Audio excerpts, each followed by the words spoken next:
I mean, like I'll like read. He tweeted we were going live, not that we are live. I'm trying to look professional. You know? Sam, we had a couple visitors last time. Did we really? Yeah. Oh, that's asking normal questions, not about Tom's hentai addiction. That's really good. I suppose. Not Well, that weird porn addiction. You know? it's an addiction now. It's not just that he watches it. It's that he's obsessive about it. What did the guy say? He's like, man in the blue shirt. Green shirt. Yeah, green shirt. And you in the Sounders jersey. What kind of hentai you like? No, he didn't say Sounders jersey. The guy had no idea what we were talking about. No, but I respect that he came on and became a viewer. I love it. How do I reshare the? How do I do this? Tom, no, I don't know how to do this. I love I think I said it last time. I love being live for like a good 45 seconds of us just. Oh, it's a minute. Most of the people don't come in here for right away anyway. Yeah. Our visitors pop in about 5 minutes in because that's it. And then when they know the spicy shit begins. All right, let me retweet this. We are live. Got it. All right, that's up. We can start the show if you guys want. That's probably what we should do, you know. We should probably do that. But or we can just hang out. That's cool. That's cool. That's cool. Yeah. Fuck it. Just hanging out. Sounds cool. Yeah. Fuck it. You're cool. Hey. I'm gonna do the intro now, guys. Okay. 3, 2, 1. Okay.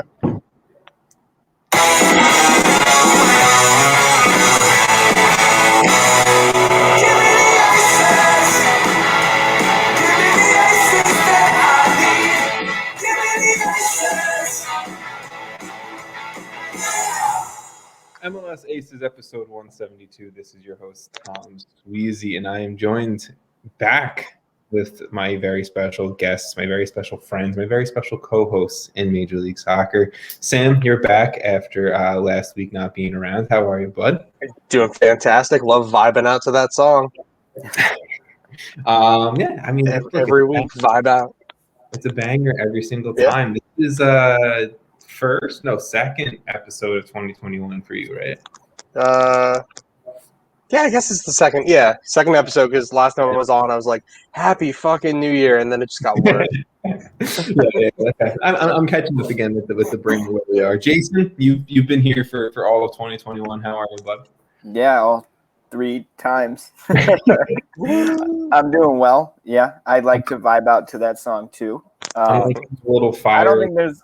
Yeah, it's a Frank Klopas. It has it on the back, but I don't want to turn around. So that shirt got much better from just the little logo here to like I like. Yeah, like I like that a lot. That old school, and it has a year 98. Ooh. Good year to be a Fire fan. I mean, great year. It was a good year. Actually, really, the pivotal year to be a Fire fan. Unfortunately, it was the year you should be a Fire fan. I mean, we're here with a little bit of a chill episode this week. Not a lot of news going on around MLS, U.S. soccer, all of that. We're going to break down a little bit of the CBA, kind of what's been going on with that, because we had a fan question about it. We haven't really talked about it. Probably should talk about it. Some not major, but an announcement from the MLS PA came out today. So we'll get into that in a little bit. Just a quick question for you guys. I'm having a little drinky drink tonight. Are you guys having a little drinky drink? No. Oh yes. We're still off the bevy. Oh yeah, it's still January, isn't it? It is. I got some water. Good for you. We can pretend it's vodka though. Straight up. Sam, every time I take a sip, I'll just be like, oh, it burns when it goes down. I forgot. Sam, what are you drinking? I am drinking a Czech Pilsner from the Czech Republic. So. I'm drinking a whiskey. You're drinking Glenlivet. That's from Whiskey Land. Isn't Glenlivet Scotch? I'm not smart. It's a Scotch whiskey. Thank you. Hey. It was a gift, so I'm not too like it's good. I didn't buy it, so I don't really know. For all the listeners, we were just discussing GameStop and how much stock we just made. So we are, guys. This is the last episode of the MLSAces podcast. We're done. We're loaded. Dogecoin, Dogcoin, whatever the fuck it's called. We're gonna buy an MLS team. Yeah, we're honestly, yeah. No, we're creating our own MLS. Like we're bringing the next team to MLS. That's really expensive. We already have 3 choices. 30. Yeah. We have plans. If you listen to that episode, we have plans. We're doing my food truck idea. Yes. Well, I think we definitely should do the food truck idea. All right. Let's get into the show, guys. Just a little bit about the show, about MLS Aces. I'll do this. My name's Tom, Sam, Jason, went through all of that. If you guys want to learn a little bit more about us, you can head over to MLSAces.com. These are our shirts. This is the logo. I forgot I was wearing the shirt. That was really good. Nice. But nice head shirt. over. Thank you. The only 3 in existence belong to the 3 of us here. They're nice shirts. They're soft. I think mine is different than yours.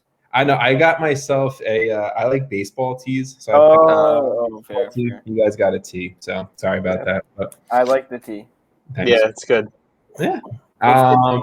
But MLSAces.com, that's where you can go. You can read a little bit more about us, read the blogs we have on the site. You can always check out the episodes on the website as well. If you don't listen to stuff on Spotify, Apple, whatever, iTunes, you can always go to MLSAces.com, check out the episodes there. Check out the other podcasts that we have in our network of MLS Aces and everything like that. If you guys are watching on YouTube, you can subscribe to our YouTube channel. If you guys are watching live on Twitch or later on Twitch, you can subscribe to our Twitch as well. We got a lot going on Twitter at MLS Aces, at Jason Vivang, this kid down here, at Uncle_Sam XIII, right there. That's backwards. That's him. Right there. Oh, he's over there? Oh, wait. I looked the wrong way. And then Instagram, MLS_Aces. I don't know your Instagram, so I'm not saying it. If you I guys, don't know my Instagram. If you guys want to join us, support us on Patreon, you can go to patreon.com/MLSAces. You can join the Ace Holes, get an invite into our Slack channel, constantly talk to us, get a bunch of perks, and you can see the perks at patreon.com/MLSAces as well. We'll answer your questions on the podcast 100% guaranteed if you join the Ace Holes too. And we have a few Ace Hole questions to go through today. So I think that's it. Let's dive into the soccer. So I do want to say one more thing. You guys may see a brand new logo. It is the original logo created by Sir Jason Vivang down below. Down below, Sir Jason Vivang. And I've been knighted, Sam. Sir I missed that last episode, if we're going to be honest. I'm happy. Alex Ferguson, Sir Jason Vivang, it's all the same. But we had a little bit of an update to it. Morgan Tencza, and sorry, Morgan, if I messed up your last name, but Morgan Tencza, if you guys, are involved in U.S. Soccer Twitter and MLS Twitter, you've probably seen Morgan's tweets, retweeted, you follow her, whatever it may be. She does a lot of cool edits. She does a lot of photos for the U.S. Women's National Team, the Philadelphia Union, all of that. She gave our logo just a little cool update with our 3 faces here, so you'll see it all over social media, and you'll probably see it on this episode as well. I'll update the logo. But if you haven't and you don't already, go follow Morgan on Twitter at Morgan Tencza, Tencza, and then on Instagram, Tencza, Tencza_photo. So go give her a follow. Thank you, Morgan. The logo is really, really cool. So thank you. All right. Let's talk about some moves around MLS. Not a lot of moves, so we'll each kind of pick one, talk to it really quickly. There are a few moves I feel like we can dive in on. So, Jason, I'm going to go to you. All right, so mine might be one that you guys don't have listed. Well, it's listed, but you're not thinking of. But I wanted to just bring up Roman Torres leaving MLS and going to CS Cartagines, I don't know, in Costa Rica. Yes. Mainly because the guy is he over the last year hasn't played much, right? He played 5 times for Miami, and then he was back to Seattle. He came on 3 times as a sub. Yeah. But he's a guy who for a long time was pretty consistent. 86 total appearances for Seattle over 6 seasons, really during their – I mean, they're still in this run of, like, insanity. But for a lot of it, he was a major piece to that. And I just want to be like, hey, respect to the guy who's probably not coming back to MLS, I would assume, ever again, because he's 34. So, yeah, I mean, look, major respect to Roman Torres. Clearly, like, you know, Seattle legend, right? He won 2 MLS Cups with the squad. He almost hit the 100 appearance mark. I mean, whatever, 20-ish games away, but still, whatever. An absolute legend. The guy's 34, Panamanian legend, was the captain for Panama going into a World Cup too. Like, he's a big deal. Like, he's a big deal around CONCACAF, North American soccer. Shout out to the legend. That's all I pretty much have to say. Sam, you got anything, or you want to? Sorry, I was like reading up on my guy again. No, I mean, obviously, as someone who really enjoyed watching Seattle for a long time, Roman Torres was huge. He was the guy, like with the brick wall with the big dreads, and he was an absolute stud with Brad Evans and Chad Marshall, and like those two together were just incredible, and it was fun to watch, and then cheering on him in the World Cup, Panama's first World Cup appearance ever. Like, it was so cool. And be like, man, I watched him play in the league for years. So good luck to him. Yeah. So, I mean, it's cool. He's a good guy. He was a force, too. He was literally built. Not someone who I'd want to slide tackle me. Well, it was not someone I'd want to, like, run into in an alley. It was like, for the longest time, it was like before – you know, Seattle's biggest issue right now, like I think we could argue, or last season we could argue, was their center back pairing, right? Yeah. For the longest time, you didn't worry about Seattle's center back pairing because it was Chad Marshall and Roman Torres, and they were going to have a solid 2 center backs in front of Stephen Fry, and that was it, you know? So we saw Chad Marshall retire last season. Roman Torres, he's going to play down in Costa Rica now. Maybe we see him in a few CONCACAF Champions League game somewhere, but Roman, it was an absolute pleasure to watch you. And a couple of those appearances were in the playoffs. Yeah, at the sub for Seattle. Exactly. A legend of the Sounders community. Sam, you are a partial Sounders fan. You know, I like the Sounders. You're friendly with the Sounders fan. Yeah, base. definitely more friendly with them than Portland. And you're more friendly than this guy below, but. Sam, I'm going to go to you. Your just quick move you want to talk about this week, since there wasn't. Yeah, I wish I could pronounce his name. Jukka Raitala. Oh, Jukka Raitala. Yeah, I can't pronounce his name. I didn't watch Montreal that much last season. Let's be real. No, I think I don't know what it is, but Minnesota, every time they add someone, it just feels like they're either finding someone who's going to play well at the beginning of the year, or is going to be that depth piece halfway through the season that they're going to need. And I think adding a solid like left back / center back into the mix to give them that extra depth is going to be huge for Minnesota going forward, who had an amazing campaign last year. And I think we're going to see them probably push a lot more towards the Western Conference top 2, top 3 this year, picking up guys like him. So, no, I mean, I'm glad you brought up Jukka Raitala, because he's not going to come onto this team as a starter, right? No. But the depth that he brings at left back, at center back, and he can even mess around and play a little bit of right back too, is just insane. He's experienced. Ooh. He's been around. He's played a ton within Major League Soccer, between Montreal, the Crew, and I think someone else, I can't remember. But the guy knows how to play within Major League Soccer. He's been around. He's played for the Finnish national team.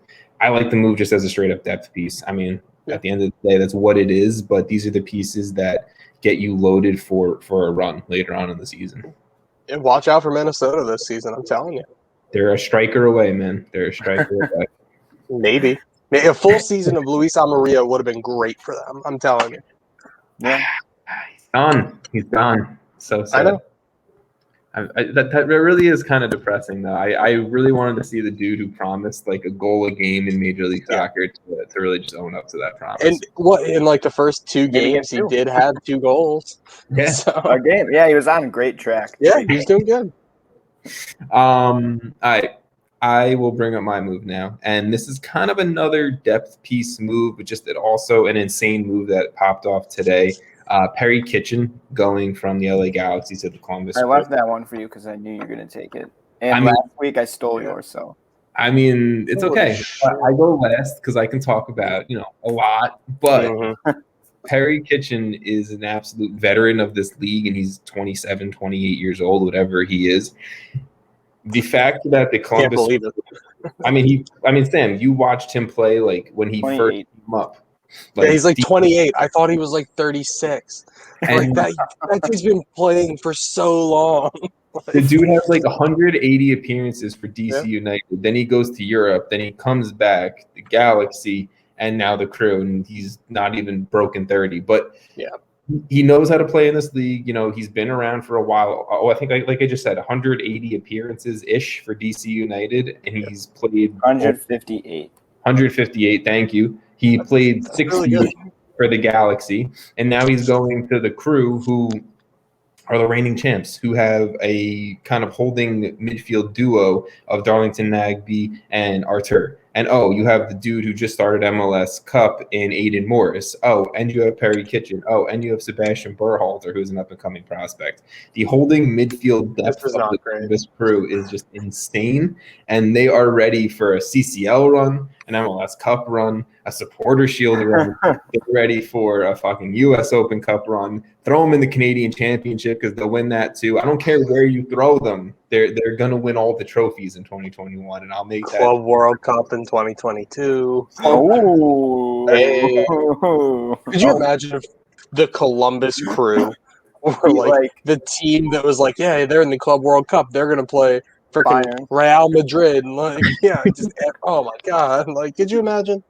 I mean, that'd be wild. Could you imagine if they won? Would have to go. I would go. If COVID's if COVID we're allowed, if the bomb sniffing COVID dogs are maybe we'll bring it on. All right. So like I said, not a crazy ton of move this week. So we'll kind of quickly just move into some of the listener questions. We actually do have a lot of listener questions this week. Also, we'll talk about a few more moves in these listener questions as well. But first, we will go to a question from one of the ace holes, I think from the OG ace hole, Will. You guys know Will. We love my guy, Will. He asked us, what are the expectations for Jordan Morris at Swansea City? And just to kind of give a little information behind that, and also to give you guys a little bit of time to think. Jordan Morris, he's already made an 18. He made the 18 for Swansea their last game day. Didn't get on the field, but he's already making an 18. Swansea, they do play in that 3-5-2, so maybe we see him as a backup forward. Maybe we see him as a backup left wing back or the left midfield role, whatever you want to kind of consider that in the 3-5-2. Sam, our resident Kinda Sounders fan, I'll go to you. What are you thinking for Jordan Morris? His what do you want to see, and kind of what are the expectations for Jordan Morris? So I think it's tough because Jordan Morris is definitely, and in all of our minds, that a true left forward. Yeah. I don't really know too much from watching Jordan Morris about his defensive abilities, because I don't really know how much of them he has. Obviously, he's fantastic going forward, and I mean, I don't know if left wing back's for him. So I would imagine him more as that backup striker role, probably drift out wide. Is what I would expect, especially with Paul Areola theoretically also going to Swans as well, and probably taking that right wing back role, or at least backup role, to where he has played before. Yeah. He does right wing back. Jordan Morris is no left wing back yet. Maybe he will be. I don't know.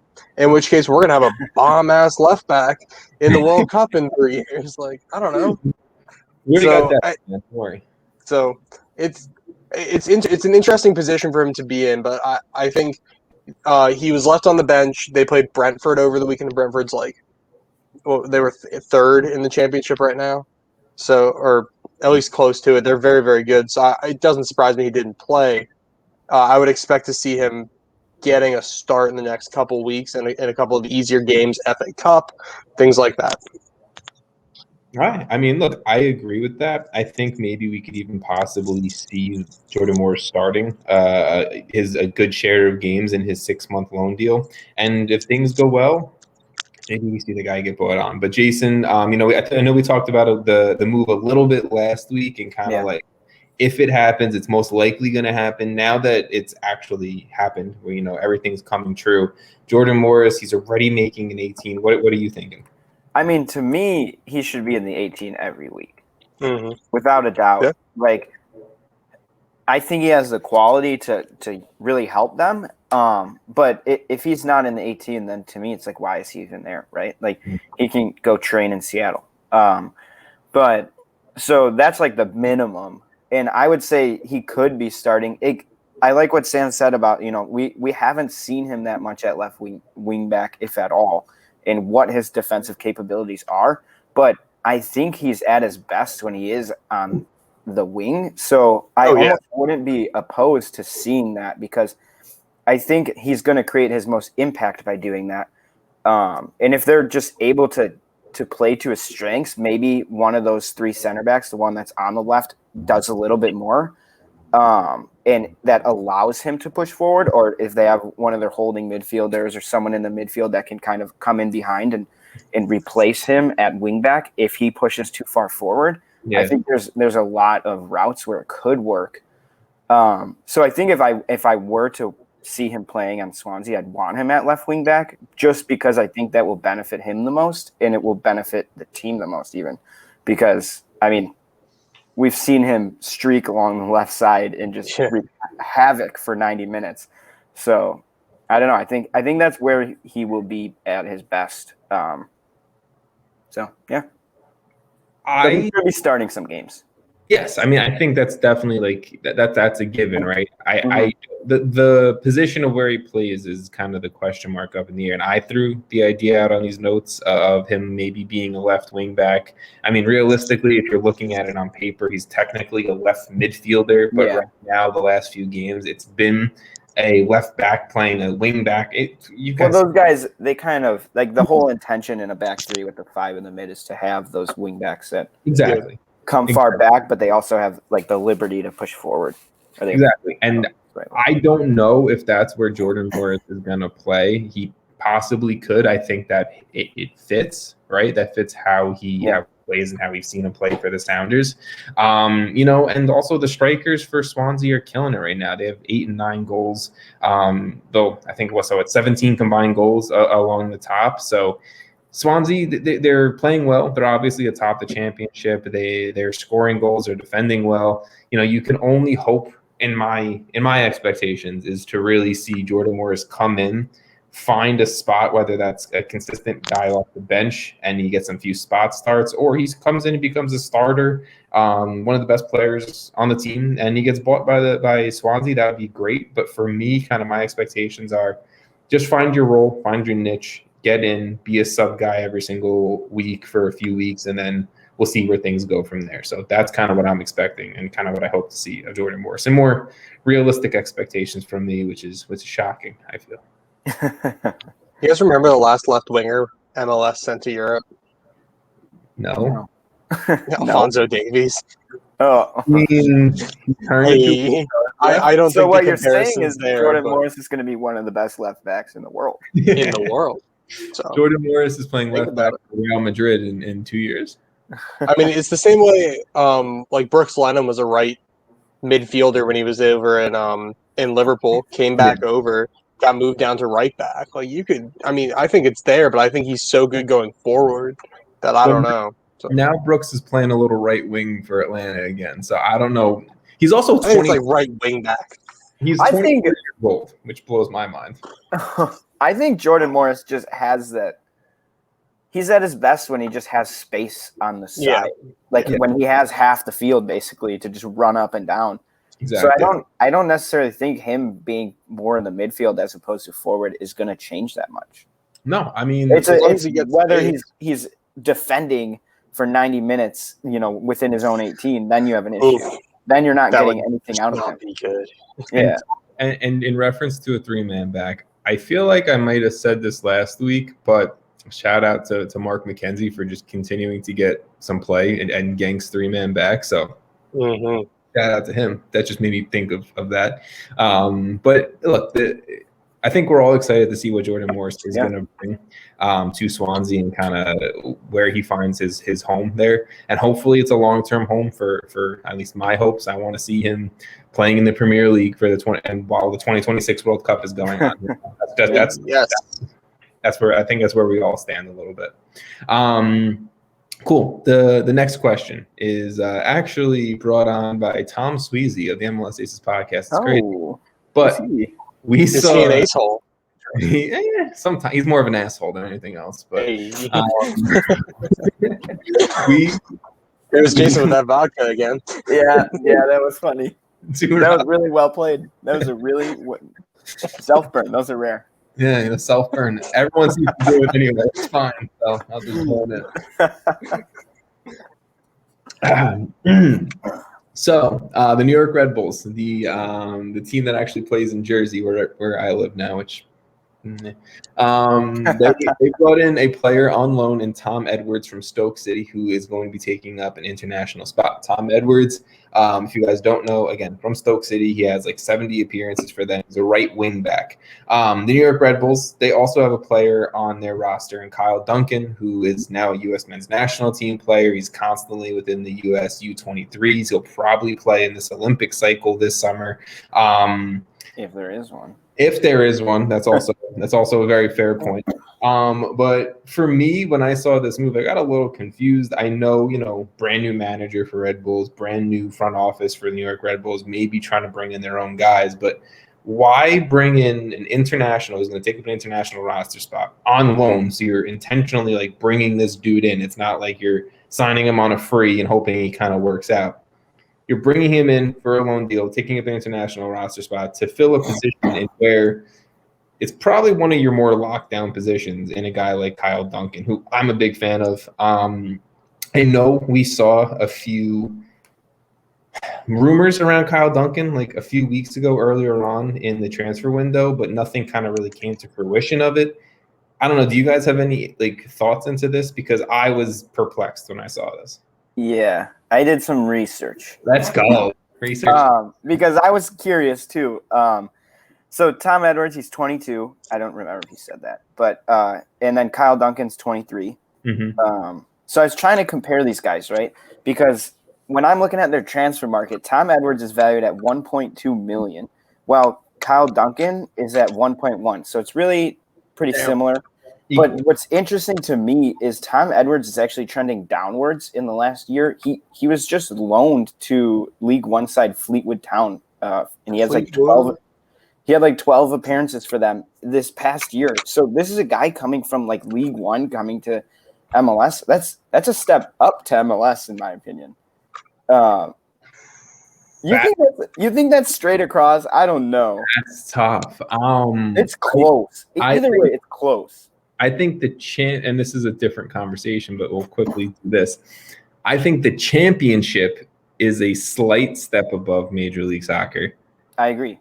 And I think League One is the top of League One is pretty on par. I always think about it like this. If you ripped Lyndon Gooch off of Sunderland and you threw him in Major League Soccer, Lyndon Gooch all of a sudden is not going to become a guy who bags you 10 and 10 on a wing, Yeah, but either way, the point here is he had 12 appearances this past year for Fleetwood Town, who is 14th in League One. They're not at the top. Okay. So I don't think this is a huge move, but also Kyle Duncan, the opposite, was at 550,000 valued for transfer market in August of last year, 2020. He shot up. In December, he's 1.1 million. So obviously he's increasing like crazy. I think there's a very good chance he either gets sold or loaned or something, because it seems to me like his value is just increasing rapidly. What's weird is why Tom Edwards. I don't see this guy as a replacement, and I don't see him playing over Kyle Duncan. So there's really, to me, no reason to bring him in and especially take an international spot. I mean, I think it's possibly like maybe they're expecting to try to sell Duncan soon, and then Edwards is going to be a guy you bring on loan, see if he works out, because a lot of the Red Bulls loan opportunities the past few years have been great. Talking a lot of guys from the championship, a lot of guys from Salzburg too, just not working out. But Sam, I don't know if you gave this any thought or we had anything like this, but did you have any thoughts on the Kyle Duncan, Tom Edwards? Yeah, I'm pretty much with Jason, and in doing my research as well, if and I can't find international roster spot trades really easily, because MLS is a pain in the ass. But as of 2020, Red Bulls had 10 international roster slots, right? They were all filled last season. They got rid of Brashkowski. He is no longer on the team, according to Transfer Market at least. So then now Tom Edwards is taking that place. They can fill no more international roster spots like that. I'm trying to figure out the only other thing I can think, because unless they're trading Kyle Duncan, it doesn't make a whole lot of sense to me. But their manager managed Barnsley in the championship. It was like, this kid at Stoke. That's all I got, because it really just doesn't add up to me unless they're trying to move someone. I don't think it makes sense even if they're trying to get rid of Kyle Duncan. I mean, maybe it was really maybe he was cheap. Maybe he was really cheap. Maybe, but I think he can get better. I mean, maybe, but at the same time, I think either way, you're wasting an international roster spot on a lone right back who, like, at the end of the day, is not better than the guy who you already have. So it's very, very silly to me. Look, and I want to say, at the end of the day, Tom Edwards could play 2 games for the Red Bulls, leave on his loan, and we never hear from this guy ever again. Which would be pretty shitty. That's very much a strong I'm going to keep an eye on this man this year. That's very much a strong possibility. So then it's a waste. Mm-hmm. I agree with that. I think it's less of a concern of like us like trying to understand if Tom Edwards is going to be the next great right back for the Red Bulls. I don't think so. I'm more of like 5 years down the road, we're talking about Tom Edwards for like 3 MVP awards. Maybe he did a one-time switch to America. Let's go. But I think it's more like, why make this move? Because this seems like a very intentional type of move to give a guy a shot, rather than like the Red Bulls, who will pull some random fucking right back up from Red Bulls too. I mean, I know their new manager, Struber, he, like you said, Sam, he played, managed at Barnsley. He has a ton of experience within the Red Bull system. Maybe he's come across Tom Edwards somewhere across there. I think Stoke has a connection with the Red Bulls. Not that they're directly owned, but that there's a lot of player interaction somewhere across Europe there. I could be wrong about that, but I don't know. Maybe I'm making too much out of this, but I just thought it was an interesting point. Are they able to so there's obviously Salzburg, Leipzig, Red Bull, like New York. But are they able to get youth players from the other squads and bring them into MLS? The same way. How would that not be better? Why would Salzburg or Leipzig, who has a young right back who is promising, not want to send them in place of fucking Tom Edwards?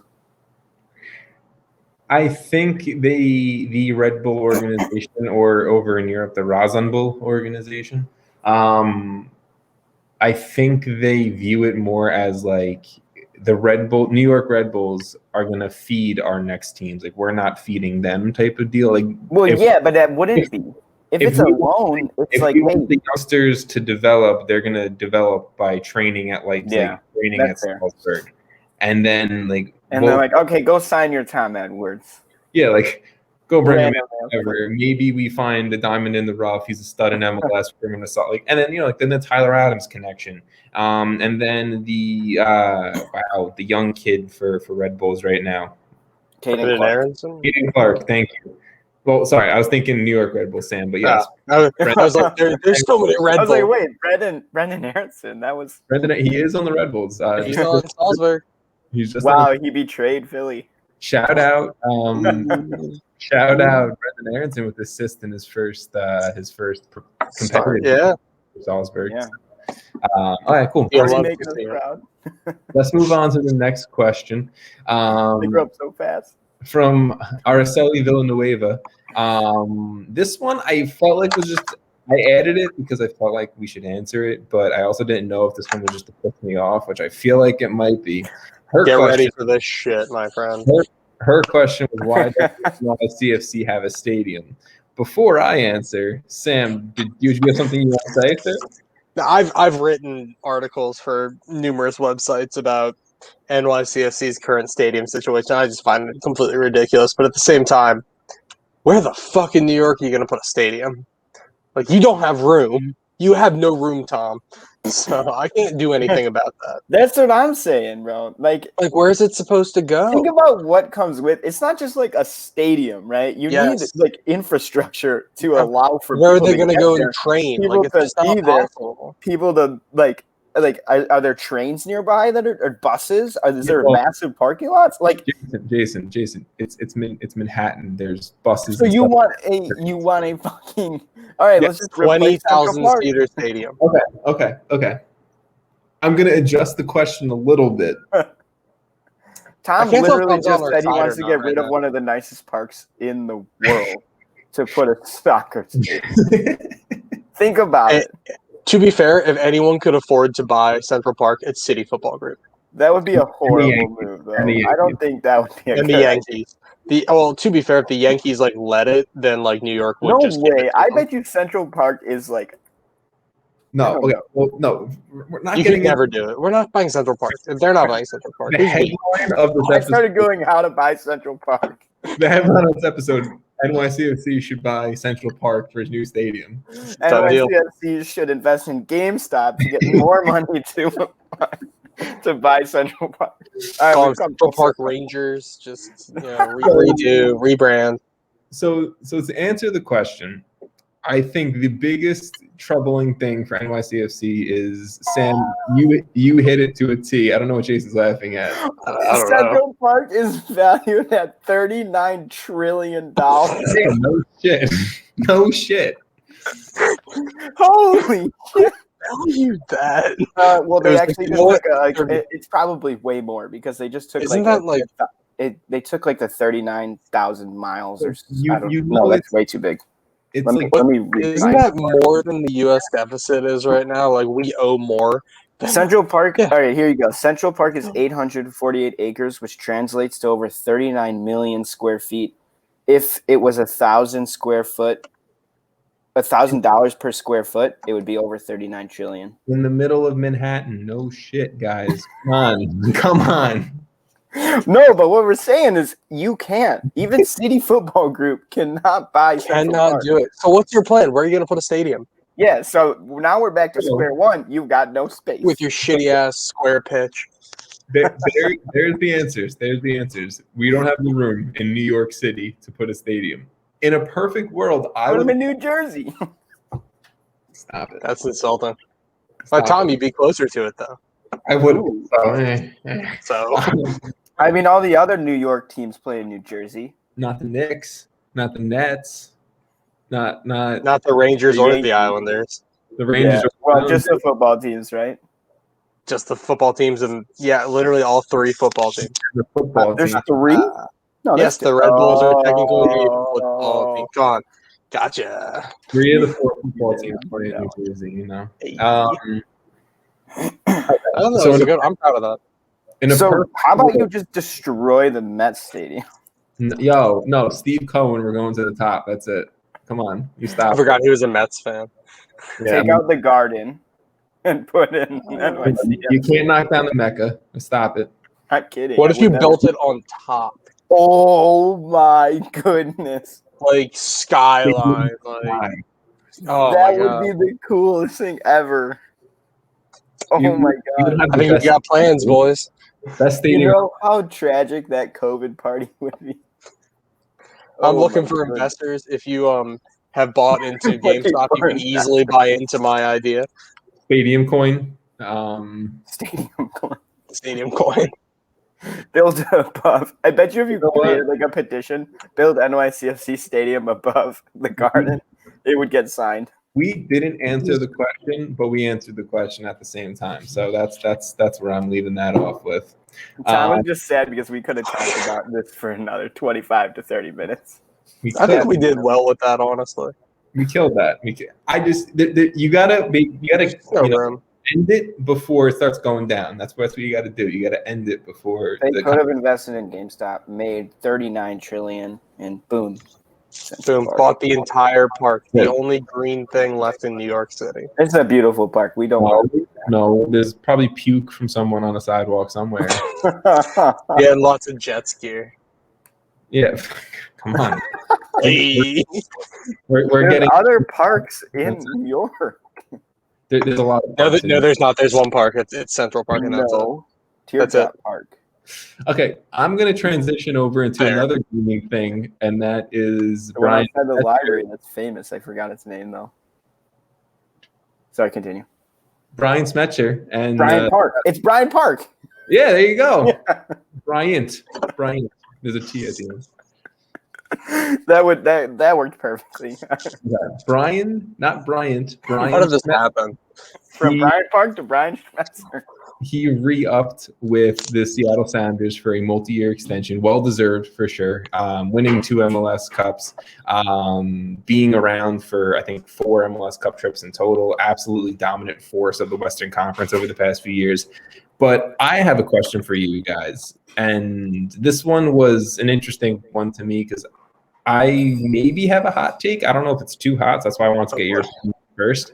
So, Jason, I'll go to you since you seem to be a little fired up this episode. I'm going to go to you first.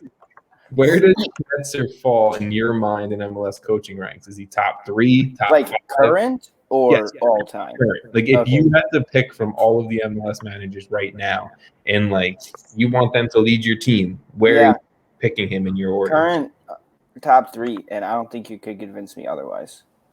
Okay, Sam, what's yours? What's your thought? I mean, at least top 3, maybe top 2. But like, really? realistically, he's one of the best coaches in the league, and he came in as an interim manager. I think he's maybe in. Do you think he's overrated? I don't think he's overrated. So there's a difference with what I'm saying. I think he's maybe in my top 5. I don't think I'd pick him over a Bob Bradley. I don't think I'd pick him over a Caleb Porter. I don't think I'd pick him over a Greg Vanney, Oscar Pareja, and then I maybe throw in Brian Schmetzer there. I think that's my 5. You think Oscar Pareja is top 4 in the league? Over Brian Schmetzer, the guy who with 2 MLS Cups in 5 years has been to 4 MLS Cups. This is a ridiculous take. Do you see what Orlando did from before Pareja to Pareja? Even Pareja in Dallas wasn't anything special. Either way, we don't even need to dignify this. Are you kidding me? This is a ridiculous take. He's top 5 for me. He's not top 3. He's top 3. Brian Schmetzer has been to 4 cups, 1-2 in 5 years. I don't think tactically he's that great. I think motivationally he's amazing, top of his class. I think. Does that matter? I would take 4 MLS Cups in 5 years if he was like me out there. What do you mean? If you gave me Jordan Morris, Nico Ladero, Raul Rui Diaz, Jovan Jones, Kelvin Leardom, Stephen Fry, Roman Torres, Chad Marshall, whoever name the entire good teams attract good players. That's not his fault.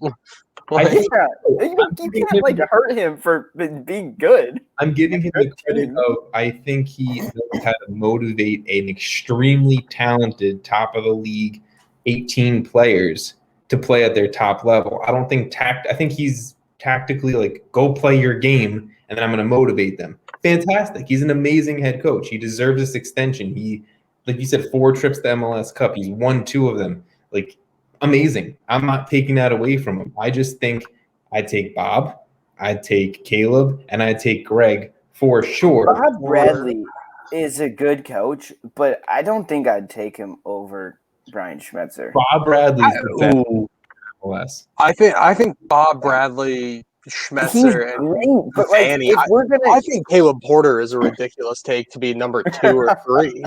He's won the same amount of MLS Cups Okay. in the same amount of trips. No, in Oh, less yeah? Okay. in less. in less trips. That's fine. That's fine. I do like Caleb I don't Porter. care. I think your argument that just because he's good players, like, is lessening the fact that It's he's like you're dismissing it's what like he so can so do. like Bob Bradley, like you said, is obviously a phenomenal coach, but he has Diego Rossi, Carlos Vela, like, But he talent No, he's coming got off a good the point. net. which is fun. Look, I'm also like, I also want to just, for people listening, for you guys, for whatever, for the future, I'm not saying he's like top 10, arguably. I'm saying, like, I think he's 4 or 5. So we're basically just nitpicking the exact number. Yes, and I'm willing to do that. But he is 100% top 3, is what we're all Yeah. agreeing on. Yeah. No, because Tom is not saying he's top 3. He's saying he's top 5. Can I get you guys to agree Bob Bradley is a better head coach? You would rather have Bob? Yeah, I think overall, yeah. But Bob also, the problem is Bob Has done it also for has so been long. Well, Bob's been around for forever. He's coached the U.S. men's national team. He coached Swansea for 6 games. He Did he coach Egypt also? Yes. Yes, he did. But he's also coached, a team in MLS this year, which is probably making us forget a lot of things. That is super good and was built to win from the get-go.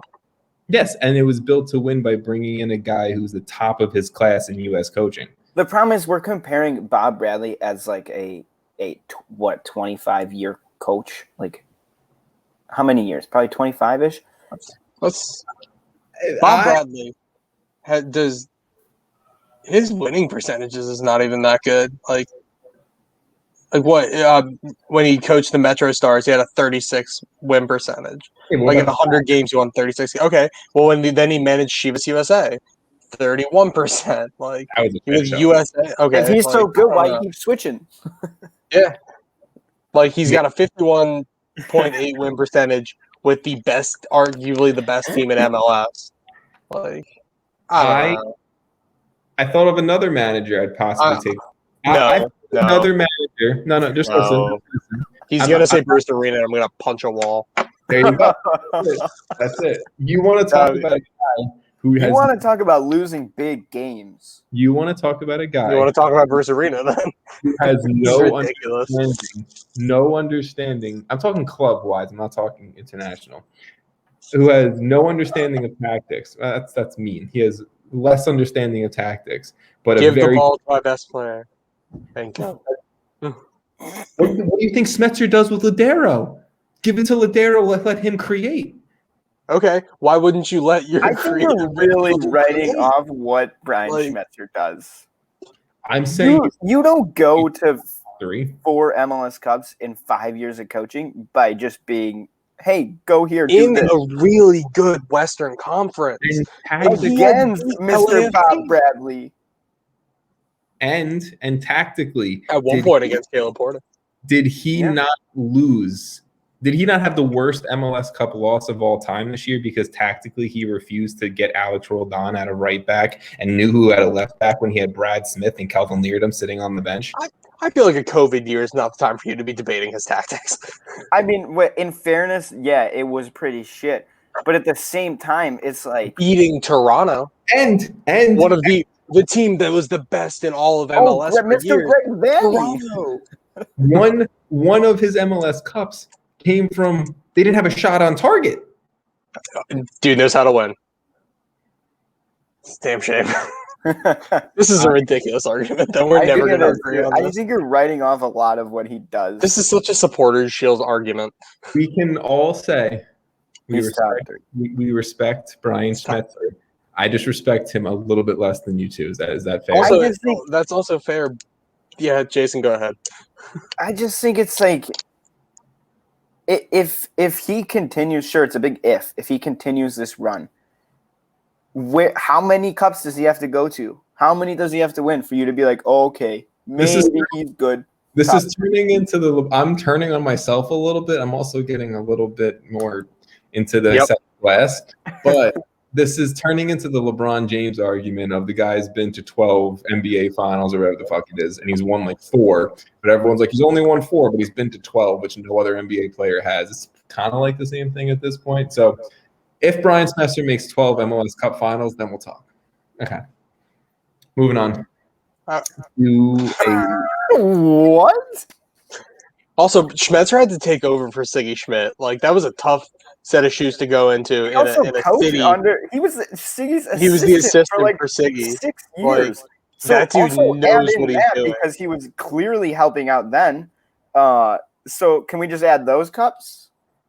I'm so glad that Carter isn't here. I'm getting so pissed off right now.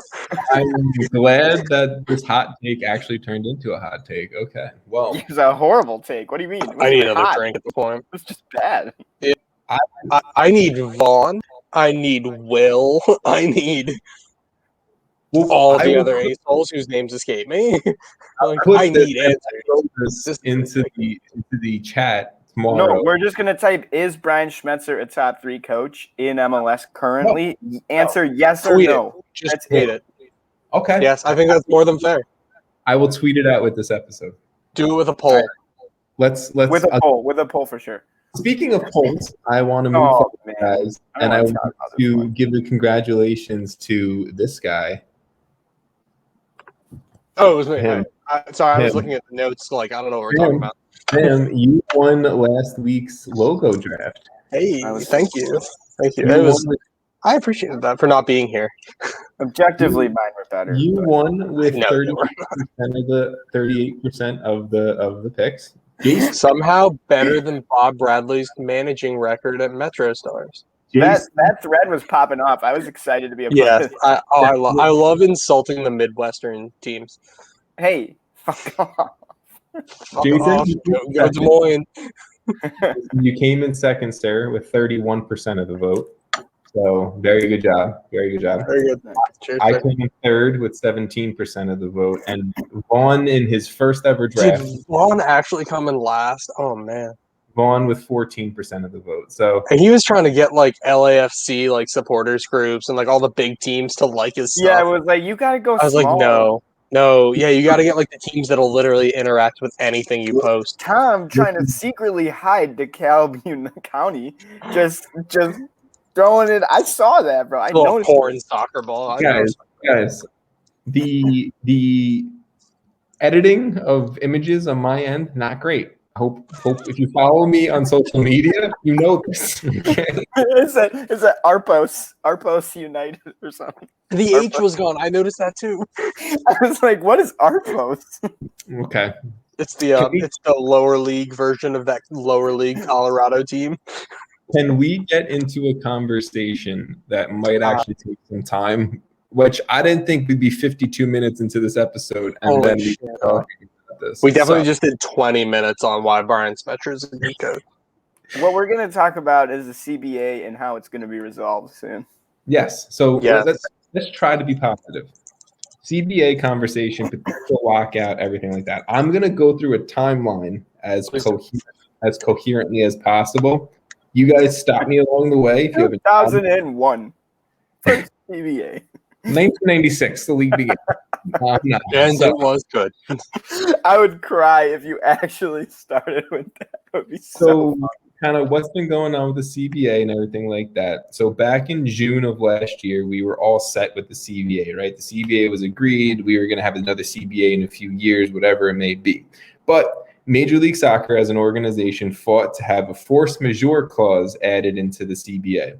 What a force majeure is pretty much allowing for any party in an act of God, like a global pandemic, for either party to be able to amend the CBA process, and they agreed upon CBA. So we had a global pandemic in 2020. Guys. What? Shit. It was a crazy year. It's not like we had to take a break from it or anything. It's fine. So it was a weird tournament, though. On December 29th of 2020, Major League Soccer activated this force majeure and opened up a 30-day window in which both parties had to negotiate a deal. come midnight tonight, so in 50 minutes, if somehow this window closes and there's no agreed upon deal. Is it midnight in the East Coast or midnight East Coast? Yeah, I mean, I assume I thought the league offices were in New York. The league offices, so New York. Oh, the league offices in New York. Yes. But like U.S. soccer is in Chicago. I see. So by midnight tonight on the East Coast, so in 49 minutes, the window will close. And if it's 11:11, make a wish that we get labor peace. It's 10:11 for me. Fuck up, Jason. I'll stay up for an hour. So just to make my wish, I'm going to stay here after we get off the pod. We come back. Jason's like, "Come on, guys." 11:11. So what happens if the window closes? The league has the right, Major League Soccer has the right to terminate the current CBA, which could lead to a potential player lockout. Pretty much just a little bit of notes kind of behind this is last year in 2020, the league lost $1 billion, mostly due to COVID-19. And obviously, looking into 2020, it's not looking like the league's going to be making a lot of money in 2021 as well. The league has said that they made a fair offer to pretty much avoid player cuts heading into 2021, but this deal would include that the next negotiation not be in 2023 when the next negotiation should be, but in 2027, which is after the 2026 World Cup, which would avoid any type of kind of salary increases before the 2026 World Cup, which obviously would come with more, recognition of the game in America, fans, et cetera, et cetera. Key negotiating point pretty much is what I was learning. The Players Association, there's long-term salary ramifications from this, right? So again, the 2026 World Cup being a major negotiating point, if there is no CBA negotiation before the 2026 World Cup, then this could affect player salaries for the next decade or so. So obviously the MLSPA wants to get a deal done before that so they can kind of go through everything there. So pretty much like whatever millions of dollars that MLS owners can save means whatever millions of dollars is not going towards MLS players' salaries. There is also a new TV rights deal to Major League Soccer coming after the 2022 season, so that's also a major negotiating point. And if the league does lock out the players, then the players do have the right to go sign for pretty much whatever club they want to, whether that may be South America, Mexico, Europe, whatever it may be. Today, day of recording, so I guess yesterday, if you're listening to this, the day of drop, the Major League Soccer Player Association came out and said that they're ready to play soccer. They want to play in 2021, that they feel that they have put an offer up on the table that is fair for both the owners, that is fair for both the players who, played through a global pandemic in 2020, who put their, health on the line in 2020, and also to do so in, not taking extra bonuses and whatever it may be. Because obviously the Players Association is aware that the league lost $1 billion. The league had to cut salaries of staff members and had to fire staff members as well. So there's a lot going on here. There's a lot on both sides. Both are saying that they're pushing for the right thing. They're pushing for an even deal, an even trade. I know I just talked a lot, guys, so I don't know if you guys had anything you wanted to say about this, kind of anything I went off of here, so I'll leave the floor open. Jason, would you like to go first? I can go. Yeah, basically to me, I feel like there's a lot we don't know. Like, you did a great job of summarizing, the majority of what we do know. But we don't know, the details, down to the exact numbers, what they're saying. But I don't really know how to feel about all this, because to me, I'm kind of optimistic that they'll figure something out. Just from a standpoint of, sure, maybe the guys who are making a shitload of money, Carlos Vela and Michael Bradley, these guys who maybe don't need to be playing or could endure a lockout. But there's a lot of people who I don't think could, especially think of, I don't know, Andrew Gutman. I don't think the guy is set up to go through a lockout and just not, work. Yeah. The job of playing soccer. So from that point, it's like I think there should be an agreement that gets made, especially with it just is compounded because like this shitty year, with COVID kind of obviously fucked up everything. Like you said, $1 billion loss is massive, especially, some of these owners maybe can handle it. Some of these owners work in businesses that might have gotten hit pretty hard. So maybe they are hurting. So it's like the perfect storm of like all this kind of compounding, but part of me is like, why does this have to be this 2027? Why does it have to be pushed back so far? Because of these reasons of like, a lot of these players could benefit from this World Cup in our country.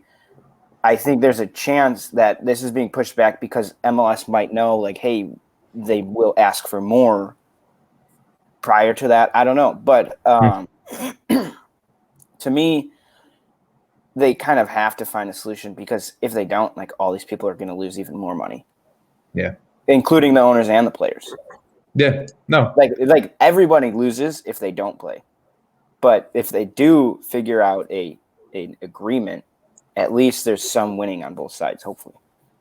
I will say this in that I agree with a lot of what you said, Jason. Not everyone loses because a lot of these owners have their money coming in from other places where they're making millions. Well, yeah, like Joe Mansueto, for example, with the Fire. He works for he owns Morningstar, which is some company. So the guy's still making money, but I don't think all the owners have that. I didn't go through the owners list to see all their businesses, but I would assume that not every owner is either profited or benefited from the last year. No, I'm just saying made money.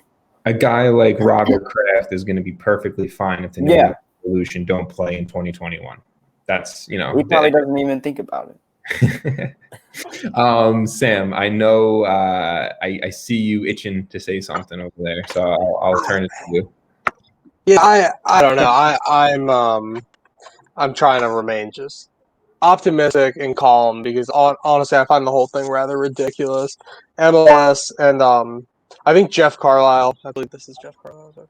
Seems like petty arguments too. It's really annoying. And Jeff Carlisle literally says that the union insists that they invoke the force majeure out of opportunism rather than necessity.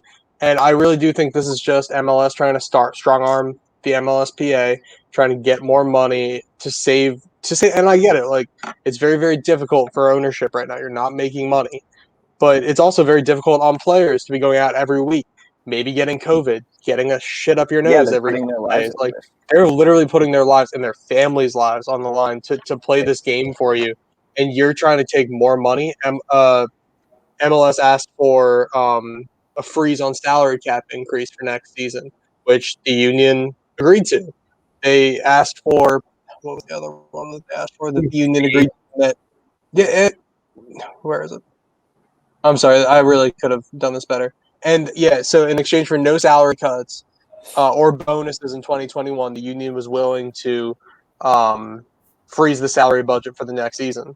And then everyone agreed to it, and then we're still doing this. Like, it's ridiculous. I just find it completely rich people trying to do what they can to make more money. And I agree with that, but I also always like to go by this sentiment of people with money have money because they know not to give their money away. That's also, I think, it's not something I agree with, but it's also something that is very true, that they know where and how to give money out, where and how to put their money to make the money back in an investment. That's what rich people know how to do well. It's a tough situation, right? I think we can all agree that, like the guys like a Carlos Vela, the guys like a Diego Rossi, and Aaron Long, and Nico Ladera, whoever you want to say that we talk about every single week on this podcast and every other MLS podcast and social media platform talks about, they're going to be fine. They would go on a loan deal, they'd sign a new contract somewhere else and be perfectly fine. But you have youngsters in this league. You have guys who, the three of us, the casual MLS fan, even a hardcore MLS fan, doesn't even know the name of, that is on a roster somewhere, that would probably have to almost give up their career in playing professional soccer if something like this doesn't happen. Maybe a move to USL could happen, but it's a tough situation financially, and when you're looking at the real lives of these players, it's tough. I think the three of us can agree, obviously, we want to see soccer played in 2021. We want to see Major League Soccer played in 2021 because we love the league. We love watching the league week in and week out. We just want to see something that's fair for the players, where the players can get paid, the players' long-term futures, and the future players of this league aren't also getting screwed in the deal. And obviously something that's also fair for the owners and for the league, because a lot of things are impacted from the league losing $1 billion and losing more in 2021. So there's a lot going on. There is probably a lot behind the scenes, but I would like to see less petty shit from Don Garber. I'd like to see less petty shit from even the MLS PA too. I'll call them out and be fair to both sides, but it's a lot of like petty games back and forth where it's like, just sit down behind the scenes, like sit down, have a long meeting. This is going to take a long time to negotiate every single, type of possibility, and then probably another force majeure somewhere in there, whatever it may be. But like, sit down, do what's right for the players, do what's right for the staff members of all these clubs, for the staff members of Major League Soccer, and, the fans too, because at the end of the day, this is a business. The fans, the players, the staff members run this business, and the owners can maybe give up a little bit of money to see the business grow, because there's future growth implications from it as well. So that's all I have to say. I don't know if you guys have I was thinking about, so based on what you just said, like, mainly on the fact that, like, if this does go to a lockout, like, the players can go wherever they want, like, be that USL, abroad, South America, who knows. But like, MLS has been growing like pretty rapidly. I mean, look at all the expansion teams we've had in the last 4 years and 5-6 years in what's to come. But like, this could seriously set them back a massive amount. Whether those are like, if they don't play and there are loan deals or even permanent deals that these guys are transferred out, some of the biggest names like you're mentioning, like Carlos Vela, he can go play somewhere. He'll find it. He'll be fine. And what if he doesn't come back, right? Like, what if he likes it over there? And now we don't have that star who brought people to the games. Like, some of these younger players that maybe, like you mentioned, maybe we don't even know their names, but they are, superstars in the making or something. Like the Brendan Aaronsons of 5 years ago. Like, if they go to USL and start killing it there, maybe that attracts more attention to USL. Like, there's a lot of long-term changes that could happen to MLS in a very negative way if this doesn't get completed. And that's kind of like a cynical take, but I'm optimistic that it'll be completed. It's fair. There's long-term money implications too. Like I said, in the timeline, there's a TV deal coming out in 2022. There is another potential negotiation coming up before the 2026 World Cup or after the 2026 World Cup. The 2026 World Cup is a huge negotiating factor in the middle of all this. It's a World Cup being played on home soil in which will probably attract X amount of fans from North America, which will probably attract X amount of attention from overseas, and player attention and staff attention and recruiting efforts and X, Y, and Z. And you can go down the list of everything that this is going to impact. But it's insane kind of what's going on. But I think, unless, Sam, you have something else you want to say, like, we just hope we just hope something gets done soon so we can watch some soccer in 2021. I hope so. We have one last thing in this show. Samuel, you said you have a game. If you want to explain the game to listeners, and then we'll kind of go from there. It's funny because I will have to explain it to you, Jason, as well. that too. Yeah, I haven't seen the game yet.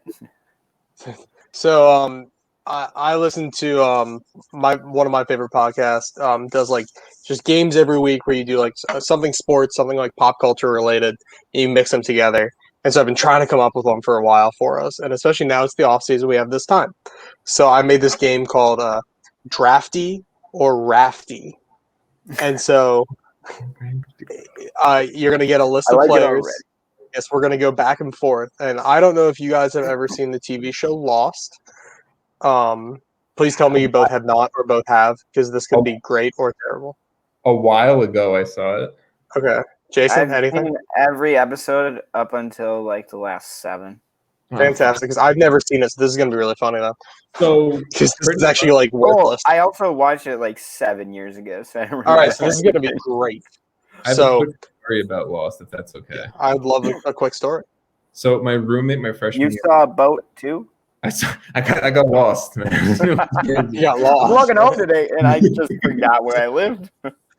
My roommate, freshman year of college, was like... came home drunk like every single night, like on a Tuesday. Like I was like, bro, like come on, like not 3 a.m. Come home at like 11, like that'd be fine on a Tuesday. But you come home drunk, walk in, all out here is the ring of the Xbox 360 pop on, and then he would put on Lost on Netflix and just play it and pass out immediately. So it's 3 a.m. Woke up because he walked in and I'm watching Lost at 3:30. So that's it. Okay. So I respect it. Oh my god, that actually happened not that long ago. Like my roommate came home and our TV's loud as fuck sometimes. So he put it on. It wasn't Lost. It was like I don't know what he was watching. It's some show, and it just kept. Oh, it was The League. Oh yes, I love that. Like the theme song that's like da da da da da da da. You that in every 25 minutes, I'm laying in my bed. My room is like the closest to that like living room. And in every 25 minutes, I'm hearing like da da da. I'm like, fuck me, like, I can't go to sleep because like I hear them talking. I hear the fucking episodes, like the full episodes, and then I hear the theme song, and I just can't get out of it. And finally, like after 3 hours, I got up and I just like fucking shut it off and just left him. I was like, this is horrible. This is ridiculous. Oh my gosh, that's so. All right, perfect. So, sorry. At the end of the day. Draftie or Raftie? Draftie or Raftie. So, who would like to go first? Me. Tom would like to go first. Fantastic. All right. So I've got 10 questions. So 5 for each of you. What does it mean, Draftie or Raftie? That's I'm about to explain this to you. Oh, so, like a raft. Okay. So like Raft. Raftie is someone who was on the TV show Lost. A Draftie was someone who was drafted in an MLS draft year. I only did back to 2012, so like it's really since we were in high school. God help you, I did not pick the number one overall pick in the college drafts. So in the MLS Super Draft, you either have a Draftie or you have a Raftie, which is the character's name from Lost, not the actor's name. Okay. So I will start with Tom. I don't remember any of their names. This is perfect because I literally have never seen the show and I was just looking for a quick rhyme, so that's why I picked Lost. So Tom, like I would tell you a name and you would think about it for a second. Please, no Googling, no cheating on this. And you would say either a Draftie or a Raftie. I'll tell you if you're right or wrong, and we'll go back and forth. And if we're tied at the end of it, I do have a tiebreaker, so we'll have a winner by the end of this today. So just for an example, you would say, and again, you would say like Marcelo Sarvis, obviously not drafted, but he's an MLS player, or Burton Guster, and then I would have to pick. Where's Burton Guster? He's from Sam. He's from Psych. Yeah. No, so I'm literally just gonna give you one name. So like, yeah, I would say like Carlos Abu Dunladi. And you'd be like, oh, Abu Dunladi got drafted by Minnesota. And you'd be like, he's a Draftie, not a Raftie. Got it. So that. All right. So we each have to do 10 or we each do 5? You'll each do 5, and we'll go back and forth. Okay, give me the easy ones. All right. All right, Tom, you're ready first? No, but yes. All right, well, you volunteered, so this is on you. I know. All right, so Tom. Yeah. Luke Spencer. Is he a Draftie or a Raftie? He is a Draftie, sir. Fantastic. I'm going to be horrible. Okay, so he was drafted the 23rd pick in 2013 by the New England Revolution. Currently, Abu Dunladi. He currently plays for the for Louisville City in USL. Oh shit! I didn't think that some of these guys would play there. I didn't think about the USL thing. This might be in Tom's favor. Oh man, I don't I'm really know sorry, any Jason. of the drafties or the rafties. Oh, but so you got to think about it and think about Lost and be like, Was so, he lost before? Okay. was he lost? So Jason, Yes. Chandler Hoffman, and I'd love it if you could just like think out loud about it because I think this could be really funny. He's a rafty. He is not a Raftie. Oh. He's a He's a drafty. Tom is so in favor of this. Tom, who does he play for? I think last time I've seen Chandler Hoffman on the field, it was the Real Monarchs. Oh shit! All right, well he got drafted 13th overall by Philadelphia in 2012. Someone's going to listen to this and be like, "Wow, these idiots don't know Lost." Also, this is a really good example of why the draft is useless. I know, Sam, right? I also Sam. didn't pick like top 10 picks. This might have to be like a semi-weekly game.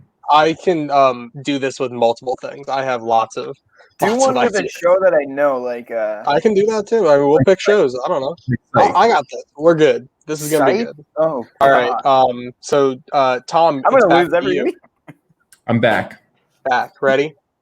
Yeah. James Ford. Oh, that is a Raftie, sir. That is indeed a Raftie. Yes, that is some guy named James Ford, played by Josh Holloway.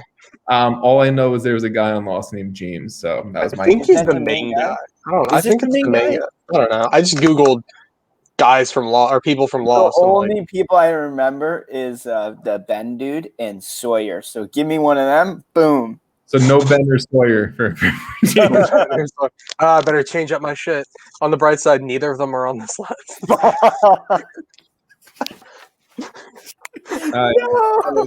You're so boned. All right, Jason, you ready? Yes. Leo Stoles Oh, that's a drafty. is indeed a drafty. He was the 18th pick in 2015 by the Red Bulls. I have no idea. Where's he at now? I have no idea who that is. No idea. 2015, like he might be dead for all we know. Oh my goodness. Oh yeah, no, sorry, he was a drafty, not a lost guy. Yeah, you're right. He could be alive. Oh, I tried his name in and it gave me a bunch of stools. Leo Stoles, Stol. So all right. I'm up 2-1 going into round 3. Yes, you are. All right, Tom, you ready? Yeah. American. Charlie Pace. Oh, he's retired, guys. Oh, Leo Stoles is retired. Fantastic. Charlie Pace. A drafty or a rafty? What you got? He's a Raftie. He's a Raftie. That's true. Yeah, yes. He is a Raftie. Who's he was I don't know, but Dominic Monaghan played him. Let's what go. does he look like? Dominic Monaghan is that guy from Lord of the Rings. Well, he was one of the elves. Haven't seen Or Elijah Wood. not Elijah Wood. Dominic Monaghan. All right, Jason, are you ready? Jason, I have this many. 3. Wait, I only. Oh, but you asked more questions. Yeah. Well, so if you get this right, Jason, you're only down by 1. Fair. Are you ready? Yes. Pierre Chang.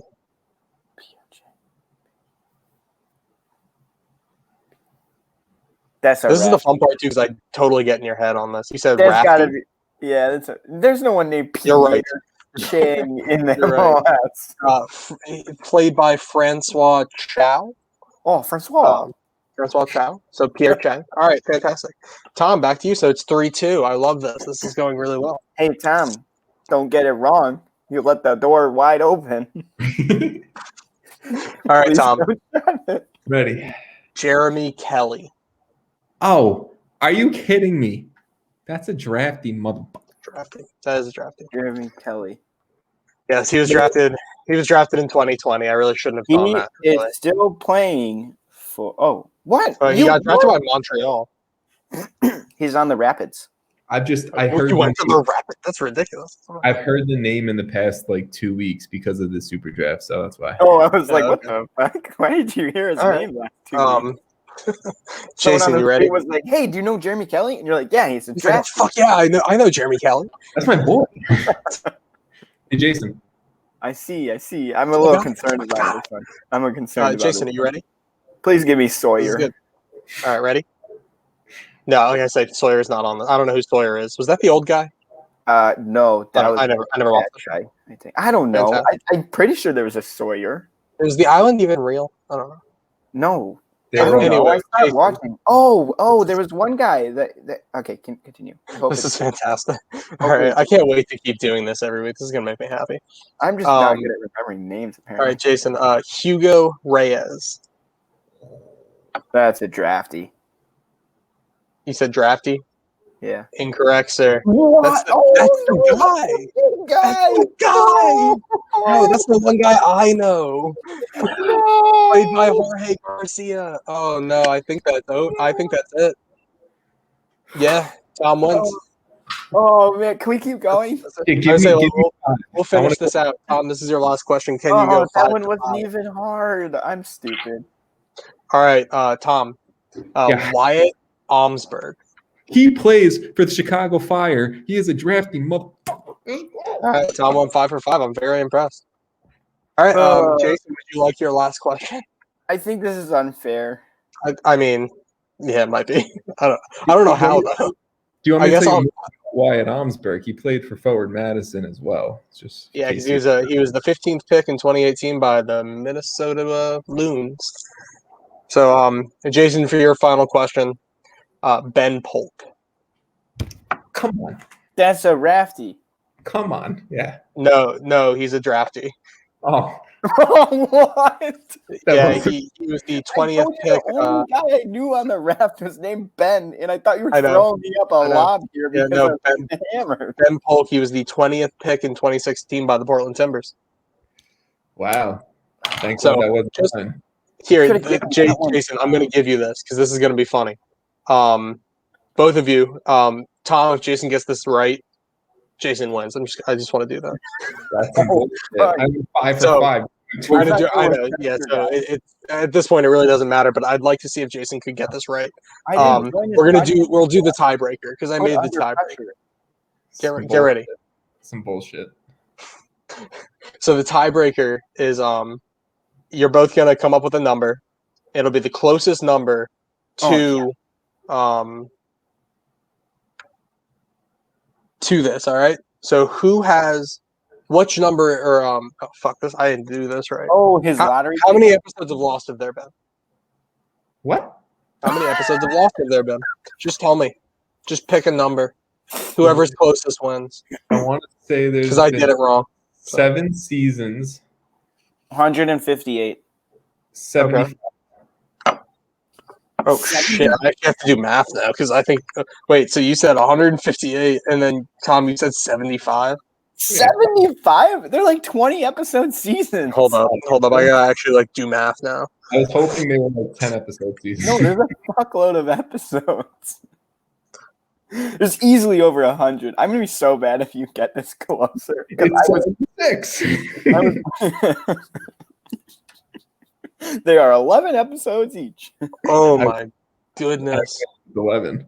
This is actually incredible audio. I promise you that. So the winner, by only 9, you guys were both really fucking off because there's 121 episodes of Lost, and neither of you were fucking. Oh, I'm way closer. So it's me. No, So- And that's why I just did the math because I love that. that's not even close. Jason was closer by 9. Yeah, way better. Tom, you were 37 off. You're 37. No, sorry. Jason was 46 or sorry, Jason was 37 off. Tom was 46 off. Jason So we've was close. established 2 things tonight, guys. We are not a trading stocks podcast or a math podcast. So we're gonna just call it a tie. Cover it up. Oh, it doesn't work. Tom won 5 for 5. I went 5 for 5 So, on draft. I just wanted to say I think that was pretty fun. You just know better Rafties. You and guys, Drafties. No, yeah, he knows better drafties. you guys piss me off. I'll work on some new ones. That was good. Oh, I mean, it's nice. I gotta and also long. find other really obscure TV shows. I'm Maybe, excited for Tom to get roasted when Brian Schmetzer wins our poll. maybe we do this game every other week and we do a draft the opposite week. So I'm good with that. It might be a long off season for all we know in 20 minutes. could be an Could Get be the brain turning. an entire year. All right. I'm gonna close things up here, guys. Thank you. I went 5 for 5, so I won Draftie, Raftie, Jason. I was closer to the episode total, so I got a consolation prize, which is a pat on the back. Jason, I'll give you a hug if I saw you, Jason. Air hugs. Through the phone, through the computer. Jason, Sam, thank you for podcasting with me. Listeners, thank you for listening. It was another dumb episode of the MLSAces Podcast. It was great. We appreciate you all for We got heated. We got beated. We got heated, and then we got heated again.